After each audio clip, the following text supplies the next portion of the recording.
Pak Mulyanto. Baik, terima kasih pimpinan. Pertama-tama saya ingin mengapresiasi teman-teman dari Komisi 6 yang sudah menghasilkan naskah akademik dan draft RUU yang sudah ditunggu-tunggu. Terima kasih juga pimpinan kepada Bang Irmadi yang sudah menyampaikan asbabul nuzul ya, tadi disebut bagaimana undang-undang existing itu yang merupakan masih bersifat darurat sebetulnya. Baik, kami ingin menyampaikan beberapa hal terkait juga dengan apa yang dikatakan Bang Irmadi. Yang pertama, kami melihat bahwa BUMN ini udah punya anak cucu yang luar biasa banyaknya. Padahal hanya 10 BUMN saja yang menghasilkan dividen sebesar 85%. Berarti ini sudah terlalu gemuk sekali.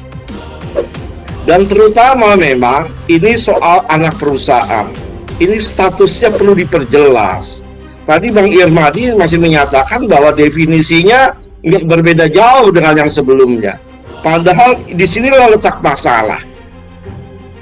Karena pertanyaannya, apakah anak perusahaan BUMN itu juga BUMN? Kalau itu iya dengan definisi yang ada, ya kan, maka berhak diperiksa oleh BPK dan masuk rejim keuangan negara. Kalau tidak, ini keuangan negara nggak masuk ke dalam wilayah itu.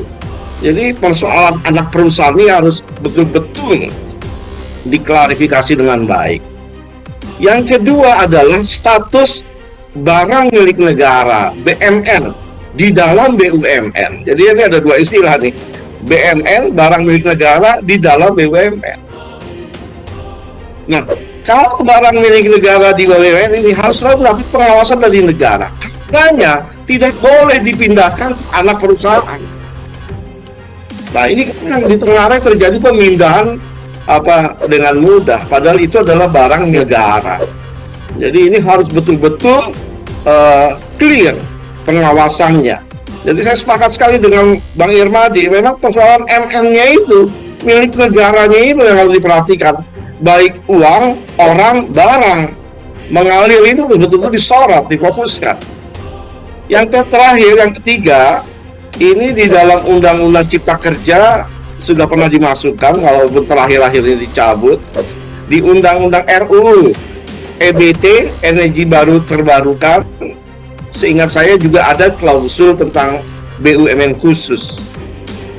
Di Komisi 7 sedang dibahas juga RUU Migas, ada definisi BUMN khusus. BUMN khusus adalah BUMN yang mendapat penugasan khusus. Saya nggak tahu di dalam draft RUU ini apakah peristilahan BUMN khusus itu ada atau tidak. Saya mengusulkan ada dimasukkan di dalamnya pengertian, definisi, dan kelembagaan BUMN khusus. Sebuah BUMN yang mendapat tugas-tugas khusus, ya, sebagai upaya eksekusi kita melaksanakan perintah MK ya tentang BUMN khusus ini. Agar jangan sampai BUMN disamakan semuanya, ya. Padahal kan ada BUMN yang profit oriented, namun ada BUMN yang memang terutama penugasan secara khusus. Nah, ini yang perlu kita bedakan. Jadi itu dari kami pimpinan beberapa hal yang perlu mendapat pendalaman lebih lanjut. Demikian, wassalamualaikum warahmatullahi wabarakatuh.